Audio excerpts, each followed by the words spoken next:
This is Nightly Business Report with Bill Griffith and Sue Herrera. Data downer. Soft economic numbers send stocks lower. Is this just the tip of the iceberg, though? Green shoots. Home sales have been tepid, but could mortgage rates at their lowest levels in a year provide a needed lift for the spring selling season? And shoe snag. It was the split that blew up Twitter.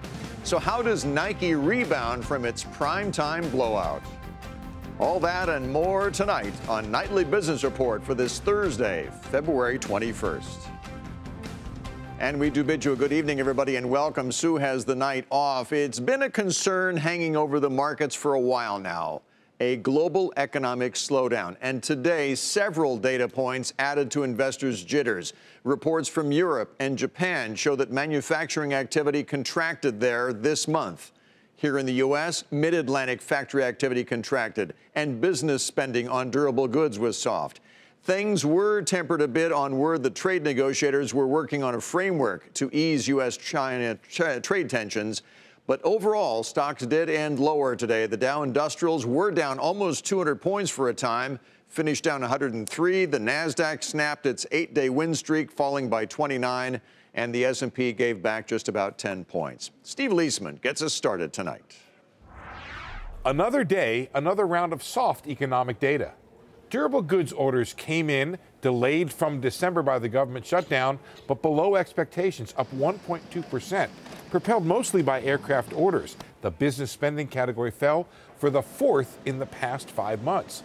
And the key Fed barometer, the Philly Fed Manufacturing Index for February, went negative for the first time since 2016. But St. Louis Fed President James Bullard, in an exclusive CNBC interview, said the data is in line with an expected economic slowing, not worse than anticipated. We're expecting growth to slow down in 2019 relative to 2018. We're going to get 3% plus growth for 2018. 2019 probably isn't going to hit that. 2.25%, I think, is a good number. That's not a terrible outcome. It just means that the economy is returning to trend growth. Bullard was an early advocate of the Fed ceasing its rate hikes, a policy the rest of the committee has now come around to belatedly. I'm hopeful that this will set up the U.S. economy for a good continued expansion. This expansion is going to be the longest in the post-war era as of June 2019. Bullard sees a higher chance of a recession, but it's not his base case. He thinks the U.S. can avoid a recession despite global economic weakness. In the meantime, as that slowdown takes hold, there could be more days of bad data to come. A key to all this could be Federal Reserve policy. The minutes of the Fed meeting told investors Wednesday that not only is the Fed on pause with rate hikes, it's also likely to end its controversial balance sheet reduction this year. For Nightly Business Report, I'm Steve Leisman. So what does today's weak data say about the economy? Joining us right now is Lindsey Piegza. She's chief economist at Stifel. Lindsey, always good to see you. Thanks for joining us. Thank you for having me. Are you expecting a continued slowdown in the economy? We are, and I think the latest round of soft data really reinforces the notion of that expectation of a softer trend of growth in the domestic economy. Now, early on, the weakness was just sort of bubbling underneath the surface, but now we're starting to see a clear trend emerge. As we saw not only in home sales, but in corporate investment, the consumer starting to lose a little bit of momentum. So it's widespread, and it's becoming more and more evident that the U.S. economy is on track for a slower pace of growth current year, and the risk of recession now rapidly rising as we look out to 2020 and beyond. Now, is this just the result of the business cycle? Inevitably, we see a slowdown, or are we to blame this on the slowdown that we're already seeing overseas? Well, I think from a timing standpoint, you can make the argument that we were, quote, due for a slowdown. Right. But I think it's more a reflection of fundamental weakness that we see on the part of the consumer, on the part of businesses, and of course that global weakness now filtering into the U.S. economy. Of course, we are focused on what's happening at home, but we're a global economy, and we certainly can't ignore that weakness that we're seeing abroad at this point. Now, if we get at some point a trade agreement and tariffs don't go up any higher or maybe even come back down again, what would that do to the economy, do you think? Well, I think it will provide a short-term boost of optimism. Right now, there's a lot of uncertainty in the marketplace regarding will we, won't we see a U.S.-China trade deal knocked out from this latest round of talks. And that could help to maybe push out the risk of recession. But I don't think it's enough to stave off the recession that we do see coming around the corner eventually. After the minutes of the latest Fed meeting came out yesterday, there were actually some on Wall Street who were saying that maybe we would see another rate increase, maybe even 2 more before the end of this year. What do you think? You don't sound like you would agree with that. Well, I don't think the Fed should raise rates, but what they will do is another question. And what we saw in the minutes is that the debate is very much ongoing between the doves and the hawks. Now, the market saw the Fed's statement in January as the Fed essentially throwing in the towel for any additional rate increases. But what we see from the minutes is there's still a faction at the Fed that is arguing in need of further rate increases, because right now the committee continues to point to weakness overseas as opposed to domestic weakness. We're still at 2-ish% growth, 2-ish% inflation, the very conditions that warranted several increases over the past couple of years. All right. Lindsey Piegza with Stifel. Again, thanks for joining us, and aloha. Thank you. See you later.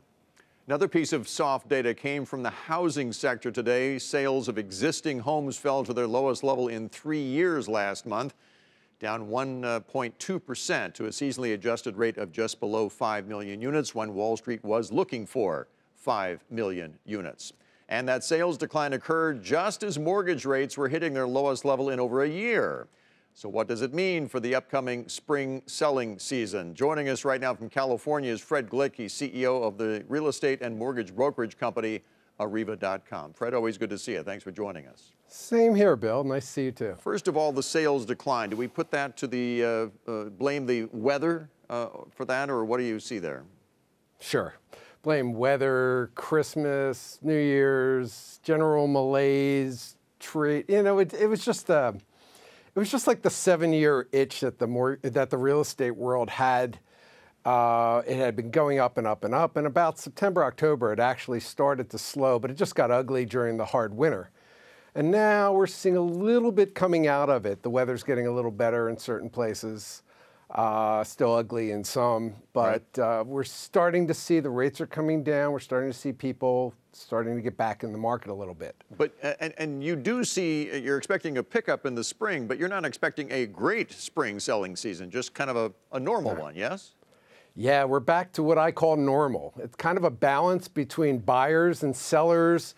Prices are going to be reasonable, I would think. There's always a couple of markets that are going to be a little better than others, and some are going to be worse. But it all comes down to economics and how people feel, and a need to move and a need to buy. So it's a combination of a zillion things, and it really depends on your individual market. Where do you see the best opportunities for a decent spring selling season? Which cities do you think? Well, I'm currently seeing the San Francisco Bay Area getting back to, like, they started the car and now they're in first gear. And Los Angeles has kind of been the same way, too. There are some markets around the country who I think might get a little bit of a surprise, like in the Carolinas, where the weather's been terrible, but there's always going to be people coming to them. The Triangle, around Raleigh, South Carolina, you still have people who retire there. So those kind of markets. But it's all about, again, where are the jobs going to be? Right. And as long as you got the jobs, that's where you're going to have the markets. If your company just shut down, I forget where it was, the Honda plant that just shut down, you know, that's going to be a problem. Yeah. So you got to feel out each individual market. And even within a market, there's only certain places that are active and certain places that aren't. Finally, home builders in some areas have been reticent to increase their production because they're not as sure about demand. But there are some areas where home builders have been building, and you think maybe they overbuilt in some areas, right? Like Detroit or something? Yeah, like the upper Midwest has some issues with overbuild. We also have it even out in Sacramento here. And the thing is, you might get 3 or 4 different companies that are building, but they don't talk to each other. They all get the same economic data and say, hey, we better build. Right. But if they all come on at the same time, then they're all going to be staring at each other and twiddling their thumbs because there's not enough buyers. So cities need to prepare that way in the future. But now, you know, the rental market is still strong, so they're probably going to survive in that way, being able to either rent it out themselves or possibly selling it to investors in bulk. All right. That's see what the happens. worst case. Yes. Yeah. Spring can't come soon enough, that's for sure. Fred Glick. Yeah, I'll bet for your golf game, that's for sure. Yes. Fred, thanks. Fred Glick with Arriva.com. Thank you, Bill. Now to trade, where negotiators from the U.S. and China do continue to meet in Washington, and there have been some conflicting reports about their progress. Kayla Tausche has more from our nation's capital. For the fourth time in 2 months, cabinet-level officials from the U.S. and China met formally to keep working to end the year-long trade spat. The U.S. side led by Ambassador Robert Lighthizer and Treasury Secretary Steven Mnuchin. The Chinese, the visiting team, led by Vice Premier and Special Envoy Liu He. With 1 week before the trade truce expires, the two sides are drafting agreements to correct 6 structural issues, including currency, forced technology transfer and cyber theft, intellectual property rights, and agriculture. Solving these issues would require China to make permanent changes to its economy it's been unwilling to make before. Observers aren't optimistic. You'll probably get a lot of Chinese promises, but life's about implementation, and you're unlikely to see a lot of that. President Trump wants more manufacturing to move from China back to the U.S., but apparel makers hit by tariffs say there aren't many other low-cost options. We don't have a whole lot of choices when we vacate China, which means that prices will go up. And you will be seeing that in March, whether there's an agreement or there's no agreement. Trade attorneys say a decision to delay otherwise automatic tariff hikes must be put in place by Tuesday in order to be effective March 1st. This set of negotiations is expected to go into this evening and resume on Friday. For Nightly Business Report, I'm Kayla Tausche in Washington. And as those trade talks continue, China deals with the fallout from a slowdown in its own exports. Some Chinese retailers had been laying off workers and moving operations out of the country even before the tariffs became an issue, because they were already dealing with rising costs. And now the ongoing trade dispute threatens to make things even worse. Eunice Yoon takes us to Zhongshan, China tonight. This Chinese factory used to churn out shoes for shoppers in the U.S. Today, it's idle. Back in December, the factory shut its doors for the last time, laying off more than 1,000 workers. Chu Xiaohua was one of them. They put up a notice to announce the shutdown and told everyone to pick up their salary and compensation, he says. Then we had to leave. He and his fellow ex-workers were told their jobs had moved to Cambodia, part of a broader trend of manufacturers shifting to cheaper countries to battle rising costs in China. One person's salary here is equal to 6 workers there, he says.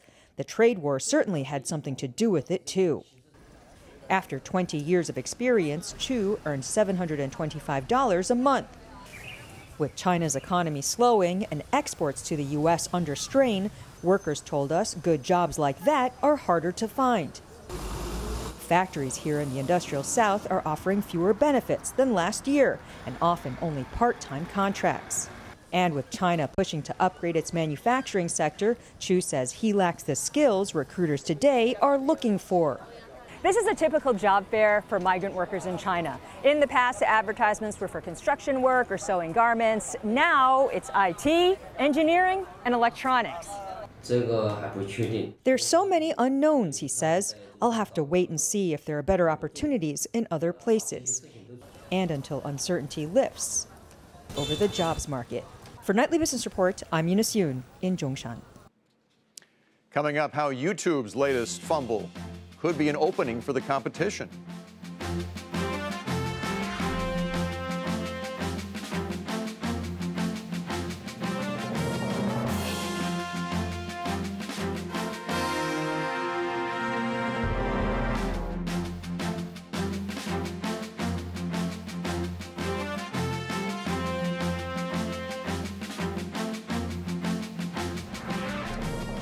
AT&T today became the latest company to pull its ads from YouTube after the discovery of inappropriate content on the social media platform.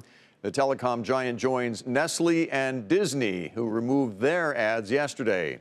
Julia Borston takes a look at the fallout. YouTube is the biggest video site in the world and the largest when it comes to digital video advertising. But now it's facing criticism and concern.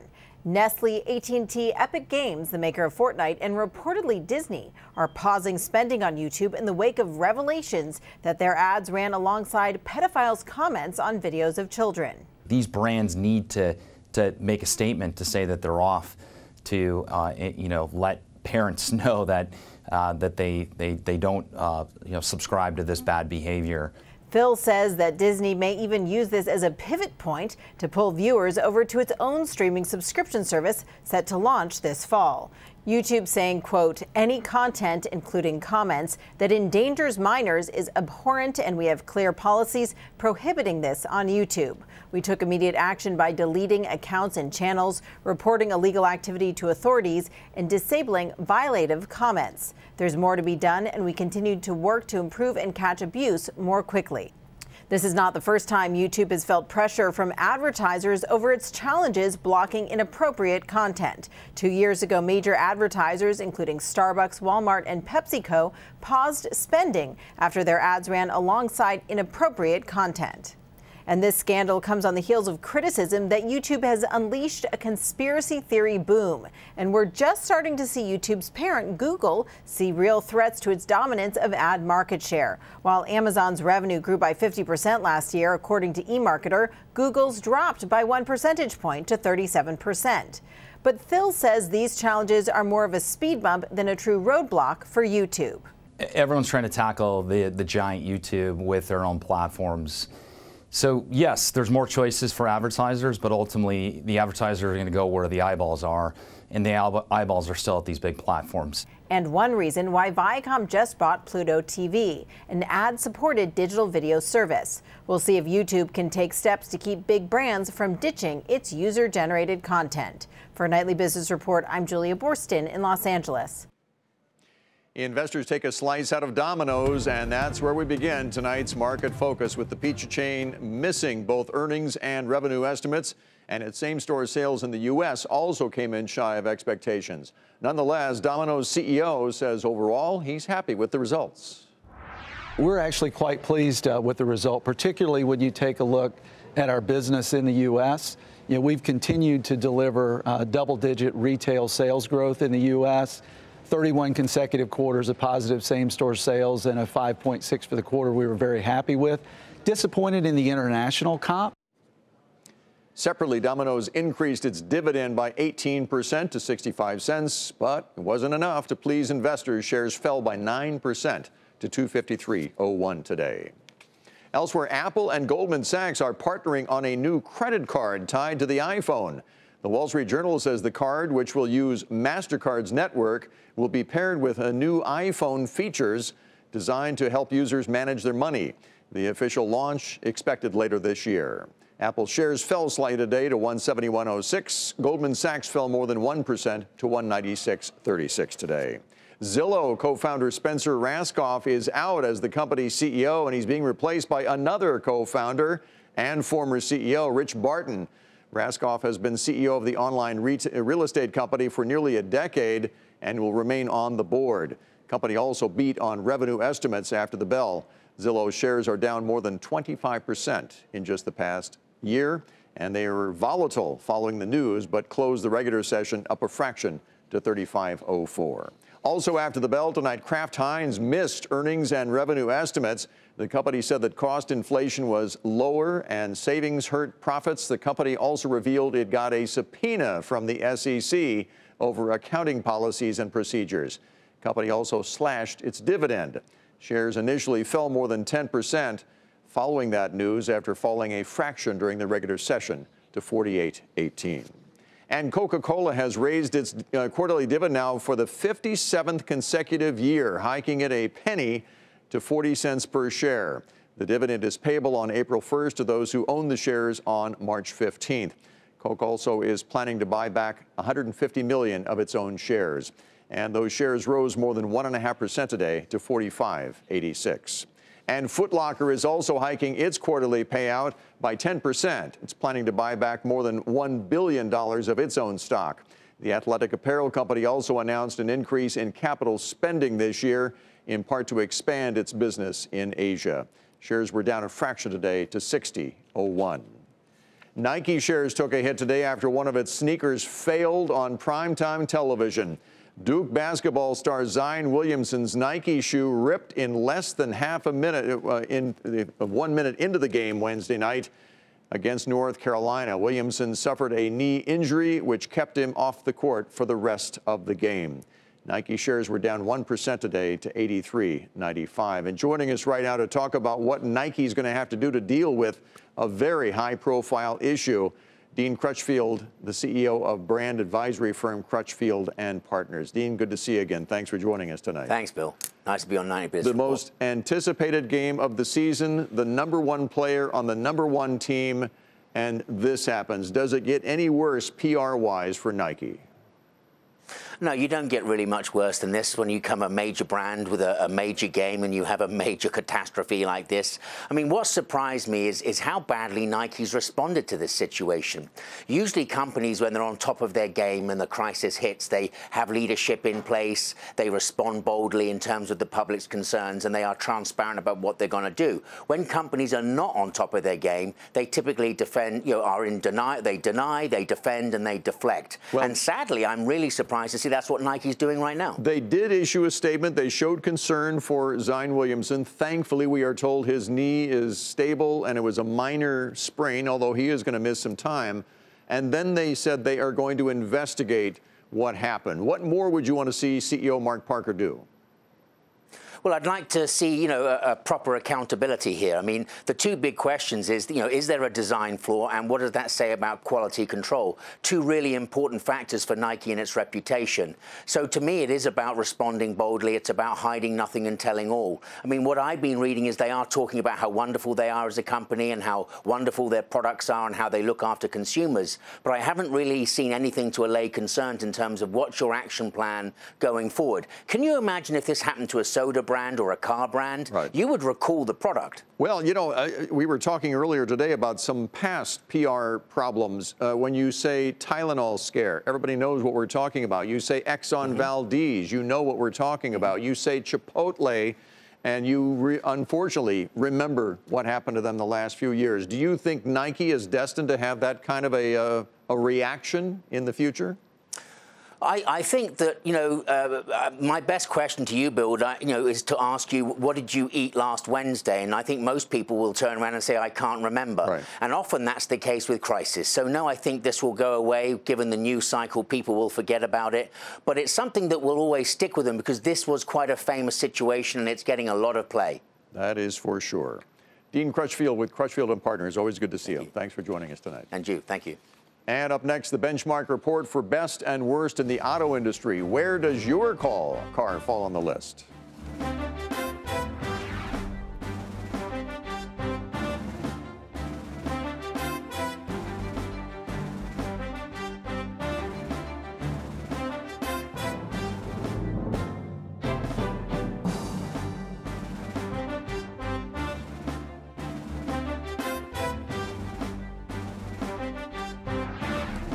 And finally tonight, Consumer Reports is out with its annual report on the best and worst in the auto industry. It's based in part on reviews of thousands of vehicle owners. This is one of the real benchmark reports in the industry. And this year, there's a new #1 and a notable decline for one automaker. Phil LeBeau has our story. It's the main question on the mind of every car buyer. Will I be happy with this model? Consumer Reports Auto Team, which tests scores of new vehicles and compiles reviews from thousands of owners to rank the best and worst every year, says Subaru is now the best brand in the industry, jumping ahead of last year's #1, Genesis, and Porsche. Subaru may not have the sexiest models, but their quality is consistently high. But Subaru, they really do almost everything really well. Make an enjoyable car to drive and really reliable too. Reliability complaints is one reason why Consumer Reports is no longer recommending the Tesla Model 3. Over the last year, Tesla has pushed hard to expand Model 3 production, even adding an assembly line under a permanent tent outside its factory in California. Elon Musk called it production hell. Now some Model 3 owners say their cars have problems. A lot of the issues are electronics. So there's some issues in terms of replacing the screens, for instance. But we see other issues in terms of the trim breaking. With the Tesla Model 3, we've heard some issues with the glass, actually. Tesla says the vast majority of these issues have already been corrected through design and manufacturing improvements. And we are already seeing a significant improvement in our field data. Consumer Reports says despite quality complaints, Model 3 owners are the most satisfied with their car. That's not surprising. Jeep sales are soaring, even though it's once again rated among the worst brands by Consumer Reports. This year, the 3 lowest rated brands are Fiat, right behind Jaguar and Land Rover. Fiat's management says this report is skewed because it has a limited number of models and sample size. Last year, Fiat's sales in the United States dropped by more than 40%. Phil LeBeau, Nightly Business Report, Chicago. And to see the full list of Consumer Reports, you can head to our website at nbr.com. Before we go, a final look at the day on Wall Street. A down day on some noticeably weak economic data. The Dow fell 103 points today. The Nasdaq snapped its 8-day win streak by falling 29, and the S&P gave back just about 10 points today. That is the Nightly Business Report for tonight. I'm Bill Griffith. Thanks so much for watching. Have a great evening. Hope to see you tomorrow.